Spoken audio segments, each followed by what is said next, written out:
7-8 महिन्यानंतर आमचं ठरलं होतं की आळंदीला जायचं आणि त्यानंतर आमचं दुसरं देवस्थान आहे तिकडे पण जायचं होतं. पण पहिली गाडी काढली आणि गाडी धुवायला न्यायची होती म्हणून घाटकोपरमध्ये येऊन पहिली गाडी धुवायला इकडे लावली होती.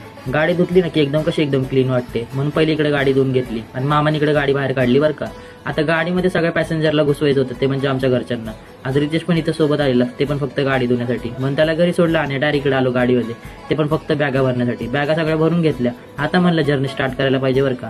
जर्नी स्टार्ट केली होती आणि डायरेक्ट आलो होतो लोणावळ्यामध्ये इकडे राशी ढाब्यामध्ये आलो होतो हॉटेलमध्ये जेवायला. सगळ्यांनी त्याच्या मर्जीने ऑर्डर केलं होतं. म्हणलं आज जेवणावर तावा मारायचं बरं का बिल होऊ दे. आता आळंदीला उतरल्यानंतर सगळ्यांच्या बॅगा इकडे काढून घेतल्या आणि म्हणलं पहिले ना जाऊन फ्रेश होऊया म्हणजे आळंदीमध्ये आपल्याला दर्शन घ्यायला भेटेल. मामा मात्र गाडीमध्ये झोपून गेलेला कारण त्याला रात्रभर ड्रायव्हिंग करून तो खूप थकला होता. आता मस्तपैकी आंघोळ करून मी निघालो होतो बरं का दर्शनाला आणि आज वाटलं नव्हतं की मला आळंदीमध्ये देवदर्शन करायला भेटेल पण फायनली देवदर्शन झालं होतं आणि मन इतकं प्रसन्न झालं होतं ना की खूपच छान वाटलं बरं का. आता सेकंड ब्लॉग लवकरच येणार आहे ते म्हणजे आम्ही दुसऱ्या देवस्थानाला चाललोय. मित्रांनो व्हिडिओ आवडला असेल तर लाईक करा.